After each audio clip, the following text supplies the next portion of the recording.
Good morning, everybody. It is your host, Rup Dogg, here with you in the meditation hall this morning. Big news today. I sold my car, just like I said I was going to do in one of my previous videos. So, put my money where my mouth is. Car is gone. And I have that money to put towards the PCT. Feeling a little bit emotional about it. So, we're going to spend some time talking it out. Stay tuned.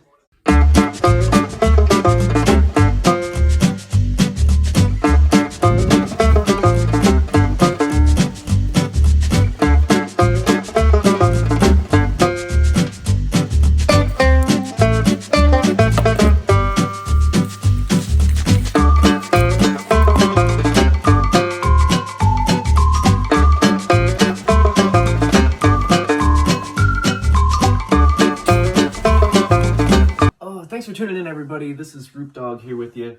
Once again, we're in the meditation room today because we're going to get a little bit philosophical. I'm feeling a little introspective this morning. Like I mentioned in the intro, I just sold my car.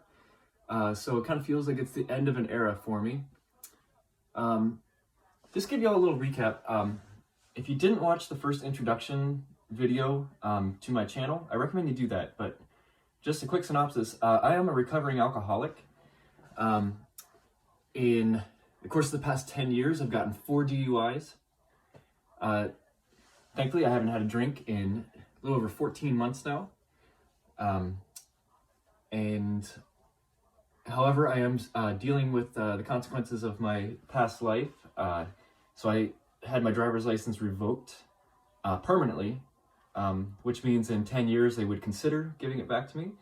But that means 10 years of no driving. So that's why I ended up selling my car this morning.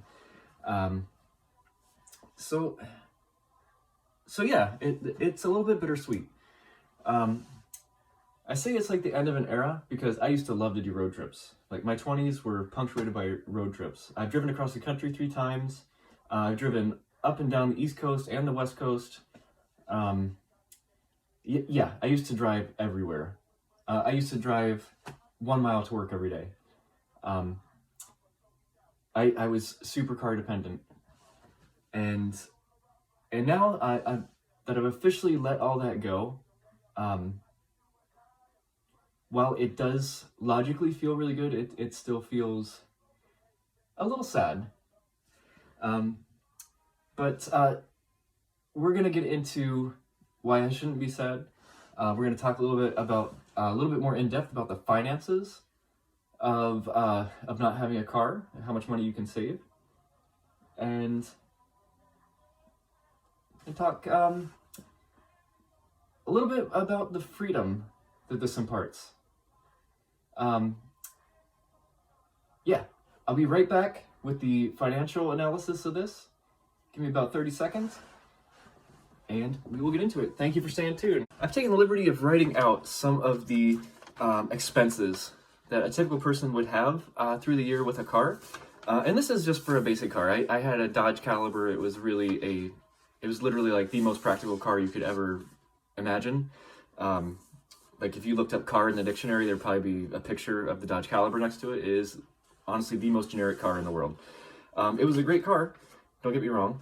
But these were my estimated expenses throughout the year.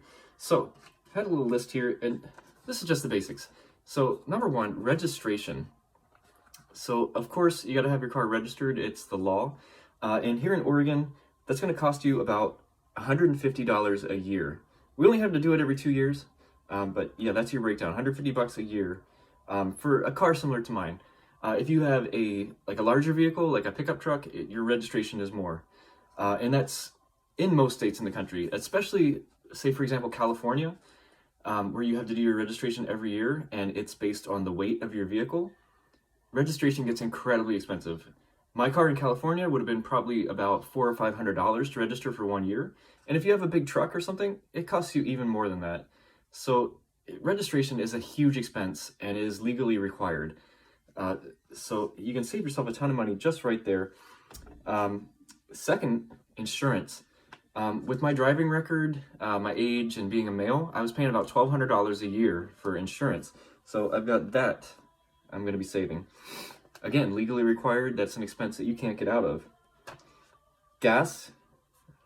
I estimated I was spending about $150 a month on gas, and that's, taking weekend trips and driving just around town. So at $150 a month, that's $1,800 a year savings. And then the last kind of category I included was maintenance, just basic maintenance. So that's stuff like washer fluid, oil, coolant, just all the random crap like that. Putting new wiper blades on, like whatever, washing it. All that little stuff adds up, and I estimated about $50 a month for that. And of course, if you have any major mechanical issues, then your yearly expenses for your car goes up significantly. So just with this base, these few base amounts, I figure I can save about $3,750 per year by not having a car. Could be even more for you if you have a big gas guzzling truck. So you can easily finance your entire PCT trip by not having a vehicle for a year. In fact, I just saw a post on one of the PCT Facebook pages here the other day. A girl laid out all her costs for her entire PCT, an awesome list. And she spent about $4,500 for her entire PCT trip. That's travel, food, staying in hotels, like everything. $4,200. Getting rid of your car for a year gets you most of the way there. So highly recommend you think about ditching your car if at all possible. And so that kind of covers the financial things having to do with the car. I wanted to get into a little bit more of the recovery. And if you're not interested in this, feel free to tune out at this point. But my first thought when I sold my car this morning, strangely enough, I haven't had a drink in 14 months. My first thought this morning, I was holding the money for the car. I was like, a couple years ago, I'd have been probably drunk for like a month off of that and have nothing to show for it. In fact, probably terrible experiences, blackouts, probably have the shakes, and probably be in jail. That would be what I have to show for the money or the car. Thankfully today, I have the freedom to not do that. Thankfully today, I have the freedom to have a goal a year from now to hike the PCT. When I was drinking, I didn't have any goals. My goal was to have enough beer for tomorrow morning. That was the extent of my future planning. So I have to say, even though it's bittersweet, like to see the car go and just be like officially accepting the carless life, it is a liberating feeling too, to know that I don't have to spend that money on something that's going to hurt me. I don't have to spend that money on something that's going to destroy me or fuck up my life more. I can take that money and I can spend it on things that are going to get me to the PCT. And that is just the most amazing feeling. That overwhelms any feeling of attachment I had to my car life, my past life. So yeah, I just wanted to share those thoughts with you. I'm not trying to give you any sort of life advice here necessarily, but if you got a bad habit in your life, like I don't care what it is. Like maybe it's smoking, like maybe it's you really like 7-Eleven donuts, you like Starbucks coffee every single day. Like whatever continual habit you have in your life that is constantly sucking a little bit of money, you need to evaluate that and just think about how much that's costing you every single month. Like if you buy a $4 coffee at Starbucks every month or every day, in the course of 30 days, that's $120. That shit, you could have bought a new tent with that. Maybe not a full tent, but you have a pretty good start towards a tent, a backpacking tent. It's just all these little things add up. So really evaluate your life. Like even if you can't get rid of your car, consider going out without your Starbucks every day. Consider quitting smoking. Like any of these little money-sucking habits You got to cut them out of your life if you want to achieve your goals. And I'm happy to say I'm well on the way to achieving the goal of the PCT this year.